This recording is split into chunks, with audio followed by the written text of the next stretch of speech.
আমি আশাবাদী দল যদি আমাকে নমিনেশন দেয় আমি ইনশাআল্লাহ তারেক রহমানকে এই সিটটি উপহার দিতে পারবো, যেটি আমাদের গাজীপুরের নতুন আশা সঞ্চার করেছে। সেই সাথে দল যাকে নমিনেশন দিবে আমি দলের পক্ষেই কাজ করবো ইনশাআল্লাহ, এটা আমার ওয়াদা থাকবে। আমি আসলে আশাবাদী, কারণ দলের দুর্দিনে আমরা এই গাজীপুরের মাঠে টঙ্গীর রাজপথে আমরা ছিলাম। আমাদের বিএনপির ভারপ্রাপ্ত চেয়ারম্যানের নির্দেশে এই ফ্যাসিস্ট আন্দোলনে আমাদের অংশগ্রহণ ছিল। যুবদল, ছাত্রদল, স্বেচ্ছাসেবক দলকে সাথে নিয়ে আমরা অংশগ্রহণ করেছি। দল যদি সেটা মূল্যায়ন করে আলহামদুলিল্লাহ। বিএনপি হচ্ছে এমন একটি দল যারা সবসময় জনগণের সাথে ছিল, আছে এবং আগামীতেও থাকবে।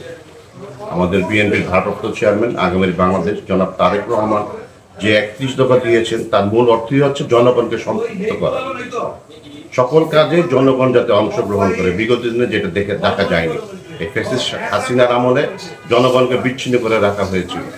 সেখানে আমাদের নেতার নির্দেশে আমরা প্রত্যেকটি ওয়ার্ডে আমাদের এই 31 দফা টাকা জনগণের কাছে আমরা তুলে ধরব। ইতিমধ্যে আমরা থানাতে প্রোগ্রাম করেছি 31 দফা নিয়ে। এখন আমরা গাজীপুর 6 আসনের যে 24টি ওয়ার্ড রয়েছে, প্রত্যেকটি ওয়ার্ডে আমাদের নেতাকর্মীদের নিয়ে আমরা সেখানে যাব, জনগণকে সম্পৃক্ত করব। 31 দফা সম্পর্কে আমরা তাদেরকে বুঝাবো এবং রাষ্ট্র পরিচালনার ক্ষেত্রে জনগণকে সম্পৃক্ত করে ইনশাআল্লাহ আগামীতে বিএনপি সরকার পরিচালনা করবে। ধন্যবাদ। আবারও জানাই যে আপনি একটি সুন্দর প্রশ্ন করেছেন। আমরা তৃণমূলের নেতাদের আস্থা নিয়ে এই নির্বাচনটা করতে চাই। তৃণমূলের জনগণের সমর্থন নিয়ে, বিএনপি নেতাকর্মীদের সমর্থন ছাড়া তো আপনি কাজ করতে পারবেন না। আমরা বিগত দিনে যারা, আমি নিজে অ্যারেস্ট হয়েছিলাম 2023 সনের 30 নভেম্বর।